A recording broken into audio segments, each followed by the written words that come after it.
Good morning, Jai Swaminarayan students. New session number 7 में हमने last topic जो पढ़ाया था वो डिजिटल सिग्नेचर था, जिसमें हमने देखा कि digital signatures is provide ability to verify author, date and time of signature,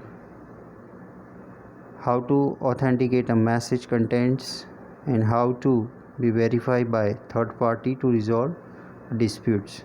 अभी आगे हम कंटिन्यू करते हैं।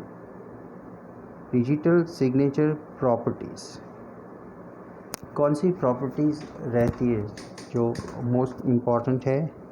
First, it's must depend on the message signed. Second, must use information unique to sender. That means it used to prevent both forgery and denial, यानी vulnerability, threats और tampering. Last session में हमने tampering देखा था कि tampering क्या होता है।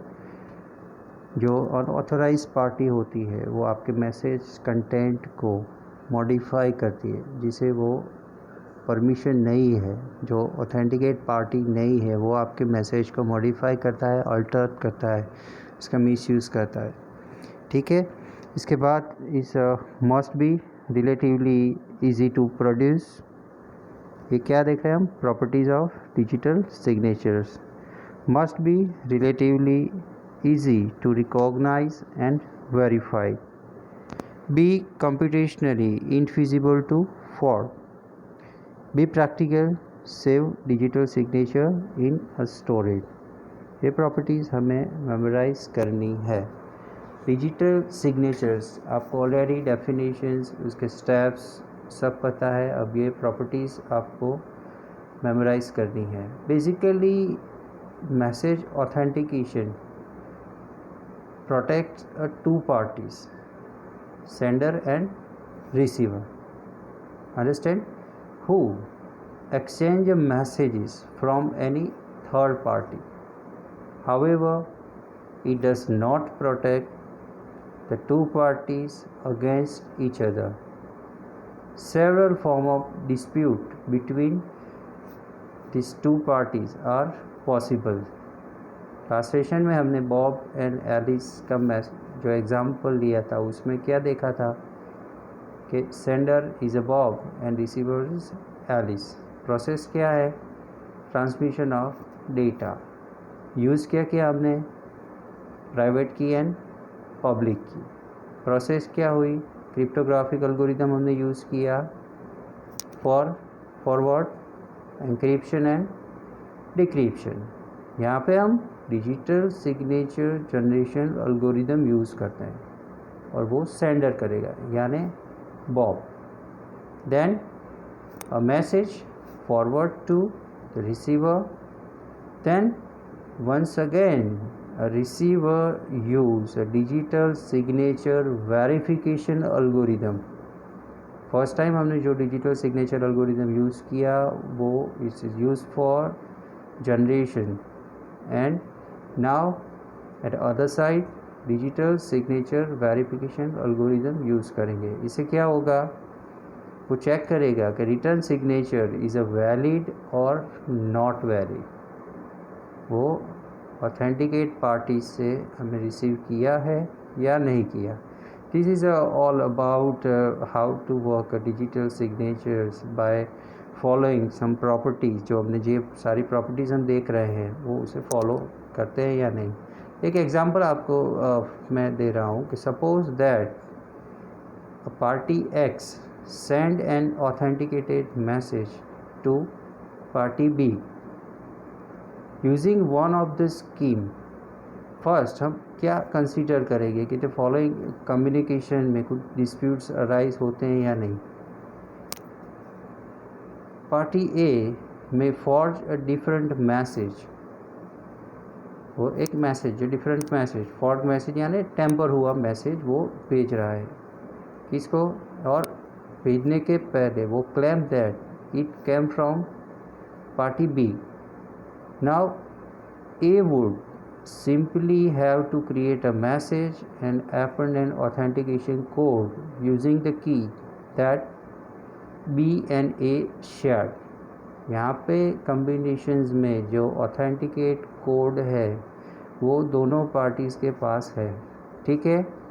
नाउ पार्टी बी क्या कर रहे हैं, is denied sending the message because it is possible to A to forward the message. There is no way to prove that B did not fact send this message। यहाँ पे क्या हो रहा है कि जो मैसेज जो रिसीव कर रहे हैं वो ऑथेंटिकेट है या नहीं, वो कंफर्म नहीं हो पा रहा है क्योंकि ऑथेंटिकेशन कोड मैच नहीं हो रहा है और इसमें कुछ अनऑथराइज एक्टिविटीज़ हम फाउंड कर रहे हैं। इसीलिए यहाँ पे ये सिनारियो में here we are concerning the example electronics fund transfer take place and receiver increase the amount of fund transferred and claim that the larger amount had arrived from the sender।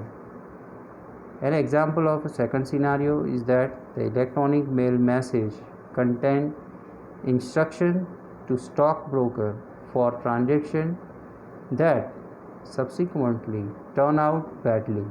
The sender pretend that message was never sent।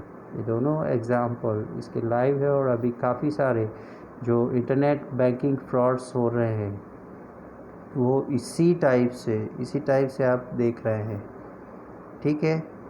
In situation यहाँ पे ये situation में where there is not complete trust between sender and receiver, something more than authentication is required. यहाँ पे authentication से भी आगे हमें कुछ सोचना पड़ेगा। The most attractive solution to this problem is the digital signatures. यहाँ पे आपको पता चला कि वाई डिजिटल सिग्नेचर्स इम्पॉर्टेंट है। ये सारे प्रॉब्लम के सॉल्यूशंस के लिए हमें क्या चाहिए, digital signatures. The digital signatures have the following properties जो आप देख रहे हैं वो it's must verify the author. First हम क्या करेंगे, हम ऑथर को वेरीफाई करेंगे। ऑथर वो है जो मैसेज सेंड करता है and the date and time of the signatures. उसके लॉग फाइल से इसमें वो सारे डिटेल्स हम सेव करते हैं, देख सकते हैं कि भाई इसको कौन से डेट और टाइम पे वो सिग्नेचर्स जनरेट किए एंड वो कब वेरीफाई किए।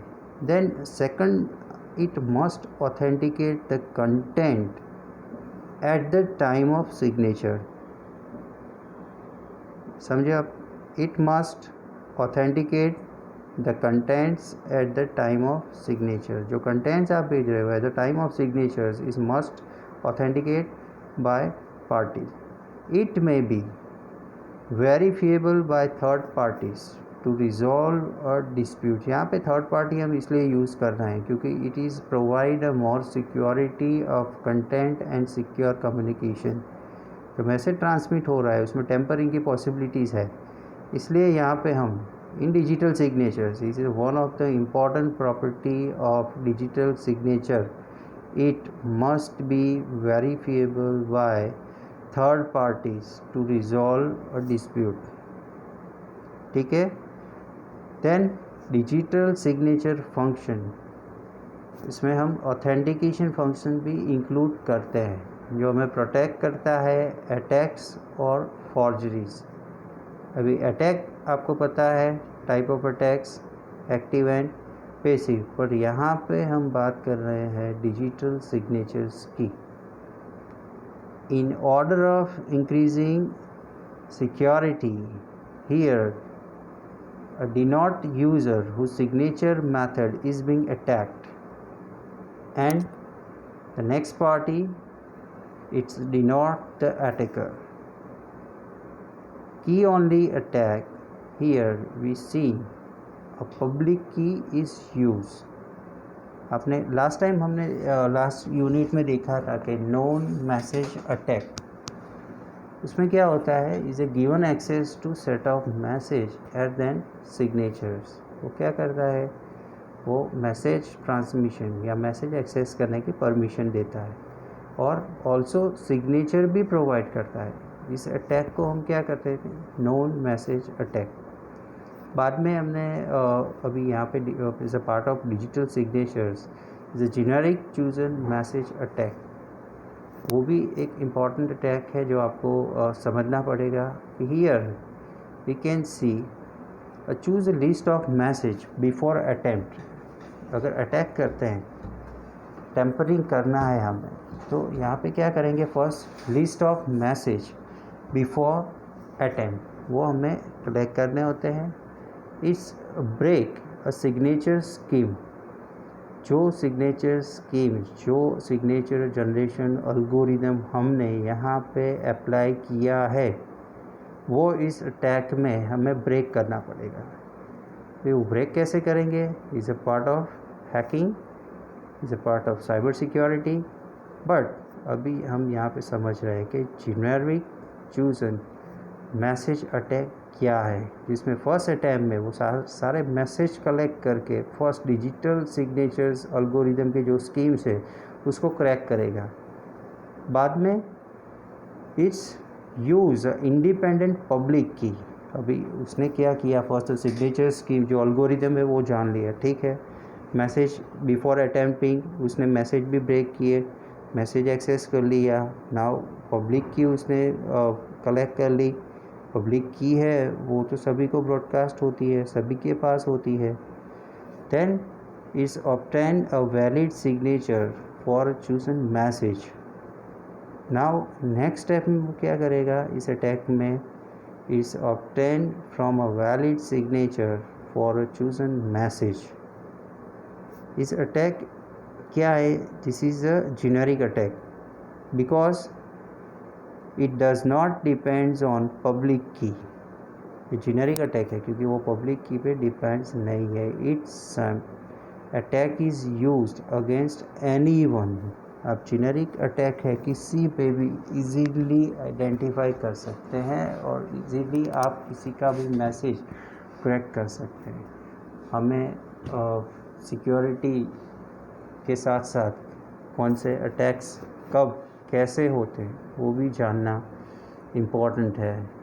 इसके बाद हम दूसरा अटैक देखते हैं कि डायरेक्टेड चूजन मैसेज अटैक। इसमें क्या है, वो सिमिलर जेनेरिक अटैक के सेम ही है, बट डिफरेंस क्या है, except the list of message to be signed is chosen after known public key. यहाँ पे क्या होता है, एक यही सिचुएशन है जो डायरेक्टेड चूजन मैसेज अटैक में डिफरेंट है कंपेयर टू जेनेरिक अटैक। इसमें list of message to be sign वो कब सिलेक्ट करते हैं साइन मैसेज को, after known a public key but before any signature are seen. Signatures verify करने से पहले वो क्या करता है, it select a message to be signed and public key, ठीक है। बाद में जो अटैक हम डिस्कस कर रहे हैं वो है एडेप्टिव चूजन मैसेज अटैक। यहाँ पे प्रॉपर्टीज़ के बाद हम उसके क्या क्या वनरेबिलिटीज़ है, कौन से अटैक्स हो सकते हैं वो देख रहे हैं। Adaptive chosen message attack here क्या होता है, यहाँ पे is allowed to use an oracle. This message is may request signature of message that depends on previously obtained a message signature pairs. Then define a success at breaking a signature scheme is an outcome in which can do any of the following with non-negligible probabilities. Mainly adaptive attacks में हम total break जिसमें हम determines करते हैं private key, then universal forgery. Universal forgery में क्या होता है कि efficient signing algorithm that provide equivalent way of constructing signature on arbitrary message. इसके बाद सिलेक्टिव फॉर्जरी, इसमें क्या होता है, is a for signature for a particular message. और एक्सिस्टेंशियल फॉर्जरी, उसमें क्या होता है, the signature for at least one message has no control over the message, consequently this forgery में only be the minor nuisance. Existential forgery में हम minor nuisance identify करते हैं।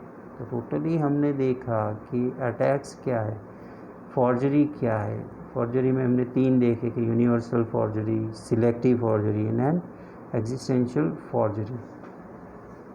आगे अभी देखते हैं कि डिजिटल सिग्नेचर रिक्वायरमेंट्स क्या है, इसकी basic requirement, what are the needs of digital signatures on the basis of properties. ये जितनी भी प्रॉपर्टीज़ आप यहाँ पे देख रहे हैं स्लाइड में, प्रेजेंटेशन में, एंड अटैक जस्ट डिस्कस्ड, हमने जो अटैक डिस्कस किए, we can formulate the following requirements for a digital signatures. उसको कंक्लूजन में हमने बेसिकली रिक्वायरमेंट्स आइडेंटिफाई किए हैं। वो क्या है? First, the signature must be bit pattern. Bit pattern यानी आप जो भी डेटा यूज़ कर रहे हो यहाँ पे in form of 0 and 1। signature must be in beat pattern that depend on the message being signed. The signature must use some information unique to the sender to prevent both forgery and denial. Second, मैं repeat कर रहा हूँ, the signature must use some information unique. यहाँ पे जो भी information हम use कर रहे हैं वो यूनिक होनी चाहिए, बट टू द सेंडर। किस लिए? It's use to prevent forgery and attacks. Third requirement क्या है? It must be relatively easy to produce the digital signature. वो क्या होगा? It must be relatively easy to produce a digital signature. वो easy रहेगा, easy रहना चाहिए। क्यों? हमें प्रोड्यूस करना है क्या? Digital signature. It must be relatively easy to recognise and verify the digital signatures. इसकी मेन रिक्वायरमेंट ये है कि वो रिकॉग्नाइज और वेरीफाई करने के लिए, क्या वेरीफाई कर रहे हैं यहाँ पे हम? Digital signatures. देन इसके बाद क्या रिक्वायरमेंट है? It must be computationally infeasible to forge digital signature either by constructing a new message for an existing digital signature और by constructing a fraudulent digital signature for given message. ये सारे हमने देखे जो बेसिकली 5 बेसिक रिक्वायरमेंट्स है जो हमने identify की है। इसको एक बार रिपीट कर देते हैं हम लोग। Signature must be bit pattern, signature is use some information uniquely, it must be easy to produce, it must be relatively easy to recognise and verify, it must be invisible to form a digital signature. ये आपको memorise करनी है, ठीक है। Digital signatures properties, requirements, कौन से attacks हो रहे हैं वो हमने देखा, और आई होप आप जो कंसेप्ट है पूरा डिजिटल सिग्नेचर्स का वो समझ रहे हैं। और एक रिक्वायरमेंट है जो अभी हम उसको कंसीडर कर सकते हैं, it must be practical to retain a copy of the digital signature in storage। यहाँ पे हम क्या देख रहे हैं कि भी प्रैक्टिकली एक डिजिटल सिग्नेचर की जो कॉपी होती है, जो एंटायर प्रोसेस सारा जो की जनरेशन या मैथमेटिकल डिजिटल स्टैंडर्ड एल्गोरिदम हम जो भी जितने भी यूज़ किए हैं वो एक डेटाबेस में स्टोर होने चाहिए फॉर फर्दर रेफरेंस। जैसे आप याद करो कि जो सिक्योर हैश फंक्शन हमने यूज़ किया था, इसमें हम एम्बेडेड स्कीम यूज़ कर रहे हैं। वो बेसिकली क्या प्रोवाइड करते हैं? ये सेटिस्फाइड रिक्वायरमेंट्स, ये सारी रिक्वायरमेंट्स है वो हम कंपेयर करेंगे तो hash function, secure hash function हमने पढ़ा था यूनिट नंबर 6 में। आप वहाँ पे क्या यूज़ करते हैं? Hash code. यहाँ पे हम डिजिटल सिग्नेचर को मैसेज ऑथेंटिकेट करने के लिए यूज़ करते हैं for security. However care must be taken in the design of details of the scheme. I hope you enjoy. But before that हमने आज क्या क्या पढ़ा वो एक बार मैं थोड़ा रिवीजन आपको करवा दूँ कि हमने फर्स्ट प्रॉपर्टी से स्टार्ट किया, बाद में अटैक्स और फॉर्जरीज़ के बारे में डिस्कस किया। प्रॉपर्टीज़ में हमने काफ़ी डिटेल्स में एग्जांपल के साथ समझा। यहाँ पे क्या देखा हमने, टू पार्टीज़ अगेंस्ट जो भी ट्रांसमिशन हो रहा है इसमें क्या क्या पॉसिबिलिटीज़ हैं, उसके फिर एग्जांपल्स देखे। कंसर्न इलेक्ट्रॉनिक फंड ट्रांसफ़र्स, जो बैंकिंग का एग्जांपल हमने देखा था कि भाई larger amount had arrive from sender. इसके बाद हमने इलेक्ट्रॉनिक मेल मैसेज के बारे में बात की जहाँ पे हमने स्टॉक ब्रोकर का एग्जांपल दिया। इसके बाद में हम नेक्स्ट हमने देखा कि भाई क्या क्या प्रॉपर्टीज़ है कि जिसमें हमने देखा कि भी वे ऑथर वेरीफाई करते हैं, डेट एंड टाइम वेरीफाई करते हैं, कंटेंट ऑथेंटिकेट करते हैं, और इफ़ मैंडेटरी इफ़ रिक्वायर हम थर्ड पार्टीज़ वेरिफिकेशन भी करवाते हैं। ठीक है। उसके बाद हमने अटैक्स एंड फॉर्जरी में की ओनली अटैक देखा, नॉन मैसेज अटैक देखा, जेनेरिक मैसेज अटैक देखा, डायरेक्ट मैसेज अटैक देखा, एडेप्टिव मैसेज अटैक देखा। इसके बाद में हम टोटल ब्रेक क्या होता है, टोटल ब्रेक में क्या होता है, डिटरमाइन ऑल प्राइवेट कीज़। उसके बाद में हम फॉर्जरी स्टार्ट किया। फॉर्जरी में हमने 3 देखे, universal forgery, selective forgery and existential forgery. उसके बाद हमने रिक्वायरमेंट स्टडी किए। रिक्वायरमेंट में हमने 6 रिक्वायरमेंट्स देखे थे, जिसमें हमने मैं आपको डिस्कस कर दूँ फिर से कि बीट पैटर्न यूज़ करते हैं, यूनिक इन्फॉर्मेशन जो सेंडर जो भी है वो हम वेरीफाई करते हैं, वो प्रोड्यूस करने में इजी रहना चाहिए, रिकॉग्नाइज और वेरीफाई में भी इजी रहना चाहिए, इस मस्ट बी कंप्यूटरली अनफिजिबल्स। और इसके बाद लास्ट में हमने रिक्वायरमेंट देखी थी practical to retain a copy of digital signature in a storage, वो स्टोर करते हैं। और एट लास्ट हमने उसे कंपेयर किया था कि हैश फंक्शन भी हम सिक्योरिटी के लिए यूज़ कर रहे हैं।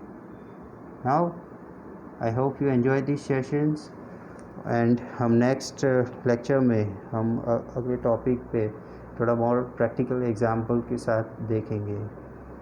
ओके, गुड बाय, जय स्वामीनारायण।